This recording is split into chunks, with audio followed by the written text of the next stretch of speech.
नमस्कार, आप देख रहे हैं कैपिटल टीवी उत्तर प्रदेश। मैं हूं आपके साथ रिया सिंह। बरेली से इस वक्त एक बड़ी और सख्त कार्रवाई की खबर सामने आई है। अवैध निर्माण पर प्रशासन का बुलडोजर चला और वाजिद बैग का अवैध बारात घर मिट्टी में मिला दिया गया। वाजिद बैग प्रॉपर्टी डीलर है और ये आरोपी मौलाना तौकीर रजा का करीबी भी है।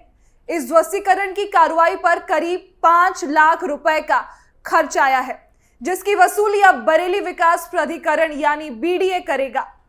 सवाल यह है कि आखिर इतने बड़े अवैध निर्माण को कैसे खड़ा होने ही दिया गया। बताएंगे सारी खबर, देखिए इस रिपोर्ट में।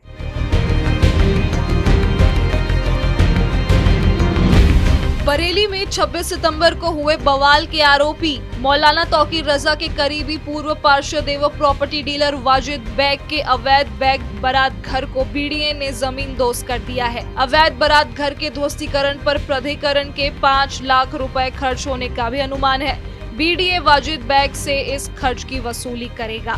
ध्वस्तीकरण आदेश के बावजूद भी वाजिद बैग ने निर्माण को नहीं हटाया, इसलिए ध्वस्तीकरण के दौरान जेसीबी में खर्च हुए डीजल, ड्यूटी पर तैनात अधिकारियों, कर्मचारियों और पुलिसकर्मियों के एक दिन के वेतन आदि की वसूली वाजिद बैग से ही की जाएगी।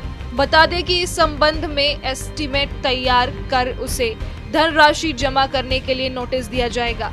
समय से अदायगी नहीं करने पर भू राजस्व की तरह वसूली के लिए जिला प्रशासन के माध्यम से वसूली प्रमाण पत्र जारी कराया जाएगा।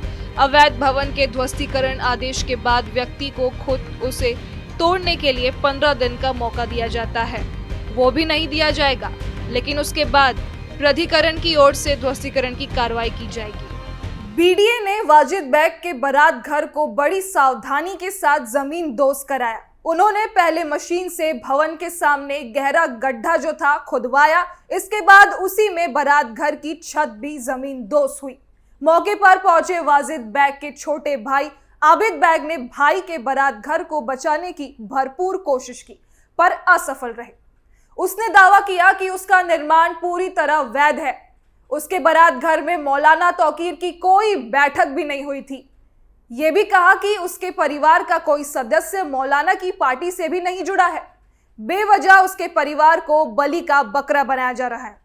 लेकिन चाहे ये मौलाना हो या फिर उसके करीबी, सारे एक से बढ़कर एक झूठे और अपराध वाले सोच के हैं।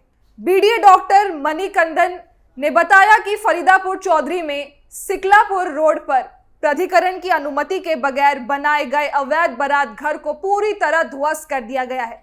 अवैध निर्माण के खिलाफ प्राधिकरण की कार्रवाई लगातार जारी रहेगी। बरेली विकास प्राधिकरण ने पूरी प्रक्रिया के तहत कार्रवाई करते हुए न सिर्फ अवैध निर्माण को ध्वस्त किया, बल्कि ये भी तय किया कि ध्वस्तीकरण पर आया करीब 5 लाख रुपए का खर्च संबंधित व्यक्ति से वसूला जाएगा। ये कदम इसलिए अहम है क्योंकि इससे ये स्पष्ट होता है कि अवैध निर्माण करने वालों को बड़ी कीमत चुकानी ही होगी। पहले ढांचा टूटेगा और फिर सरकारी खर्च की भरपाई भी करनी पड़ेगी। लंबे समय से शिकायतें थी कि नियमों को नजरअंदाज कर निर्माण किए जा रहे हैं और स्थानीय स्तर पर दबाव बनाकर कार्रवाई टलवा दी जाती है, लेकिन इस बार प्रशासन पीछे हटने के मूड में नहीं है। योगी सरकार की नीति साफ है, कानून व्यवस्था और शहरी नियोजन से कोई समझौता नहीं होगा। अवैध निर्माण सिर्फ जमीन का मसला नहीं, बल्कि सुरक्षा, ट्रैफिक, नागरिक सुविधाओं और शहर की व्यवस्था से जुड़ा बड़ा मुद्दा है। इसी वजह से प्रशासन ने दस्तावेजों की जांच, नोटिस और तय समय सीमा के बाद ध्वस्तीकरण की कार्रवाई को अंजाम दिया। ये भी साफ किया गया कि आगे भी इसी तरह की सख्ती जारी रहेगी और जिन जिन मामलों में नियमों का उल्लंघन पाया जाएगा, वहां कार्रवाई तय है। इस कार्रवाई के बाद संदेश दूर तक गया है। अवैध निर्माण करने वालों में खलबली है और ये संकेत भी मिल गया है कि बयानबाजी या दबाव की राजनीति अब काम नहीं आएगी। प्रशासनिक सख्ती का असर ये है कि शहर में नियमों का पालन कराने की दिशा में ठोस कदम दिख रहे हैं।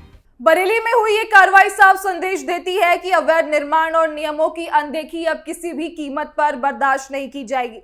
योगी सरकार की नीति स्पष्ट है, कानून सबके लिए बराबर है और उल्लंघन करने वालों पर सख्त कार्रवाई तय है।